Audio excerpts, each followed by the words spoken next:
On the line with us is Davin Coburn in New York City. He is with Popular Mechanics magazine. Davin, thanks very much for being on our show this morning. Hey, thank you for having me. Yeah.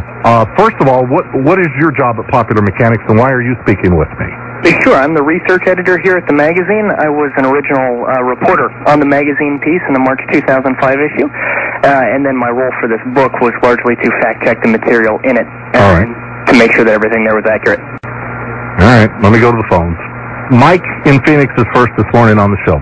Building 7, I think, is the real Achilles heel of all this.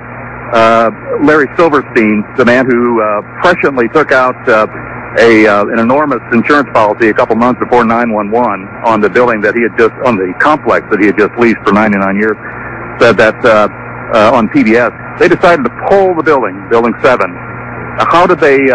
How did they pull Building 7? Actually, that's a great question, and the answer is that they didn't. That quote has been kicked around by conspiracy theorists over and over, and having spoken to Silverstein, having spoken to any number of large controlled demolition firms, including those that are accused, the term pull it is not a demolition term. People have alleged. I'm sorry? Since when is it not a demolition term? That's the only context I've heard it used in. We have never heard it used that way, and neither actually have, the people who do this professionally that we spoke to. Good afternoon, Milwaukee Company. Sorry, is this Controlled Demolitions? Yes, it is. Okay, I was wondering if there was someone I could talk to briefly, just to ask a question I had. Well, what kind of question? Well, I just wanted to know what a term meant in demolition terms. Okay, what type of term? Well, if you were in the demolition business and you said the term pull it, I was wondering what exactly that would mean. Pull it? Yeah. Hold on a minute. Thank you. Sir? Yes? Pull it is when they actually pull it down. Oh. Well, thank you very much for your time. Okay. Bye. Bye. What about the 7 hijackers, 7 to 9 hijackers that were reported in the British press who came forward and said, we're alive. What are we doing on the FBI's list of so-called hijackers? We're alive and well. How did they explain that one? Actually, my explanation for that is that I have read that one BBC report that claims it's to more than one BBC report. Are you saying that that's false? I am saying that is false. Okay, how did you verify that? There was DNA evidence collected all over the place.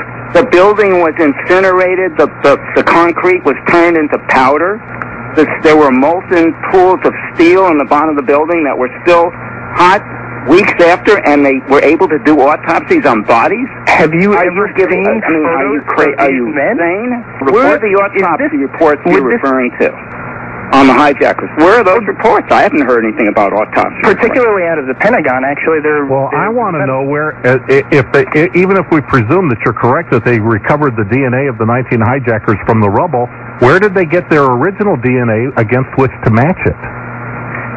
My point. No, don't go to your point. Go to my point. Where did they get the original DNA of a bunch of Middle Eastern Islamic madmen?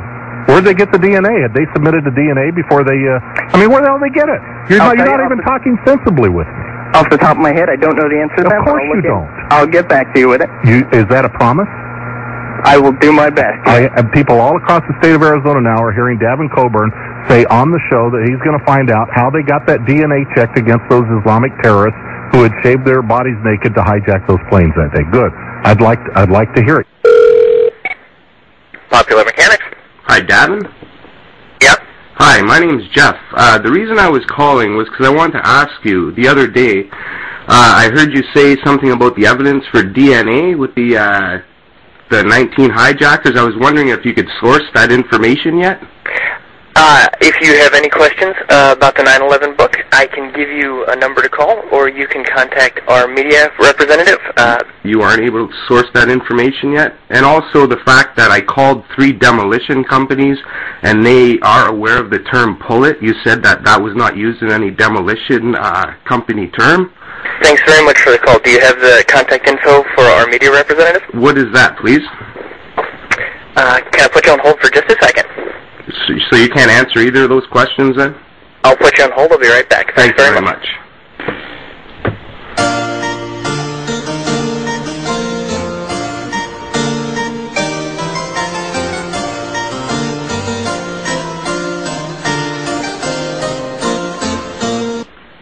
Hey, sorry about that. Hi. That 911 number is 212-649-2935. So you still have no information about where you got the DNA evidence from, or? I've been instructed to direct every phone call about that 911 book to that number. Okay, and did you had tried calling Controlled Demolitions or anybody to get the term pull it defined? Thanks very much for your call. Have a good day. Oh, you too, Davin.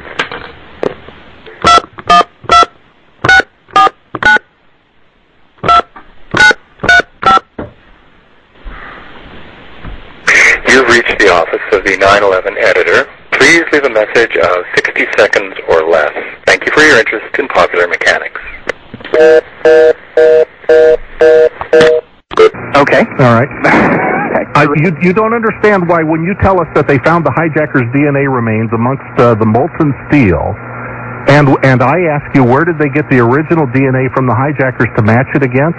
Do you think that's bizarre to ask a question like that? Do you think it's conspiratorial just to want to know? I think the way that you're framing it is not... How will you frame it differently, but get to the same issue for me? How would you frame it? I think I would take a different take on the entire question. Well, okay, there's DNA evidence. You told me they have DNA evidence that matches the hijackers. I would think that the entire question, however, is baseless. I think that it is not even a question that is worth answering. Well, you're the one that told me they had the DNA evidence. You're the one who wouldn't let me approach the question from the way that I would answer it. Well, go ahead and approach it. And that is that if that report, if these men are still alive, right, why have we not seen any news reports? Why have we not seen any? But you're the one. Okay, can I answer that for you? Sure. Okay, I don't know the answer. That's my answer. Now, now, let me ask you a question in the same spirit. You told me that they've checked their DNA. Where did they get the original DNA to check it against? You're the one with the answers. I'm not. I just have questions. And I'm telling you that actually, a 7-year-old can ask why. Over and over and over, and there's this is the worst attack on America in the history of this country. We've invaded 2 countries, maybe a third because of it. We're going to spend trillions of dollars. It's not a 7-year-old asking why. I want to know where they got the evidence that they matched it against. What's so hard about that? The way that you're framing it is intentionally. Of course it is, because it's 5 years later and we haven't heard the answer, and you haven't given it to us in Popular Mechanics. I swear to God, that's it. You see. Now do you understand why people scratch their head when these